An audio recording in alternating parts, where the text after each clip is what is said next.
दोस्तों नमस्कार, मैं हूं सुधीर और आप देख रहे हैं द न्यूज़ आर्टिकल। जीएचआई की एक रिपोर्ट आई है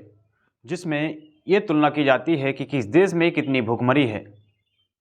तो भारत का स्थान आपको बताऊंगा कि भारत 105वें स्थान पर है।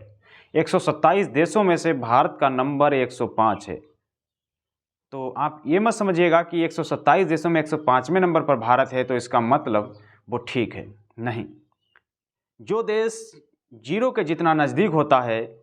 उसकी स्थिति भुखमरी में उतनी ही ठीक होती है,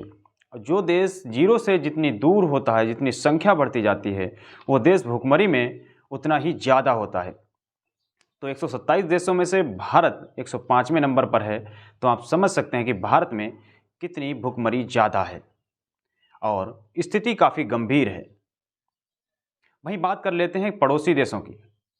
जो पड़ोसी देश हैं उनकी स्थिति हमसे काफ़ी बेहतर है, और उनकी अर्थव्यवस्था की बात करें, इकोनॉमी की बात करें, तो इकोनॉमी उनकी काफ़ी कम है, लेकिन उनकी भुखमरी में यह समस्या नहीं है, क्योंकि वहाँ पर न्यूट्रिएंट्स उनको पूरे मिलते हैं, खाने को अच्छी व्यवस्थाएं उनके पास हैं, इसीलिए वो भारत से जो है काफ़ी उनका स्तर ऊंचा है। तो आप वहीं श्रीलंका की बात कर लीजिए तो 56 नंबर पे आते हैं, और वहीं आप अगर नेपाल की बात करें तो 68 नंबर पे आता है, और बांग्लादेश 84 नंबर पे आता है। तो ऐसे में भारत जो है वो काफ़ी इन लोगों से काफ़ी दूरी पर है, और भारत के अंदर जो मोर्टलिटी की समस्या है, जो ग्रोथ की समस्या है, जो वेट की समस्या है, वो काफ़ी ज़्यादा है,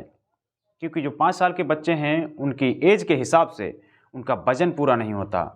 और उनकी एज के हिसाब से उनका वज़न पूरा नहीं होता, उनकी हाइट पूरी नहीं होती, और 5 साल के जो बच्चे हैं उनकी मृत्यु दर भारत में ज़्यादा है, क्योंकि उसकी कमी है, क्योंकि न्यूट्रिएंट्स की कमी रहती है, और उनके जो न्यूट्रिएंट्स है वो उनको पूरा नहीं मिल पाता है, जिसके कई कारण हो सकते हैं। क्योंकि इस देश में बेरोजगारी की बड़ी समस्या है,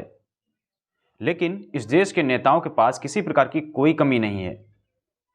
उनकी शोहरत, उनके दौलत, उनके बच्चों में ये समस्या नहीं आती है। ये समस्या सिर्फ उन गरीबों में आती है जिनके पास 2 वक्त की रोटी नहीं होती है, जिनके पास खाने के लिए खाना नहीं है, जिसका कारण है बेरोजगारी, नेताओं की भ्रष्टाखोरी। अगर नेता भ्रष्टाचारी ना करें, अगर ठीक से जो स्कीमें चलती हैं वो लोगों तक पहुंचाई जाएं, और जो पैसा जहां लगना है वहां लगाया जाए, तो ऐसा ना हो। लेकिन हमारे देश के नेता बड़ी बड़ी गाड़ियों से चलते हैं, करोड़ों की गाड़ियों से चलते हैं, लेकिन इस देश का मजदूर, किसान, लाचार, बेबस आदमी, जिसके पास न्यूट्रिएंट्स, बच्चों को खिलाने के लिए पैसे नहीं होते, बच्चों को दूध पिलाने के लिए पैसे नहीं होते, और जो गर्भवती महिलाएं हैं उनको न्यूट्रिएंट्स पूरे करने के लिए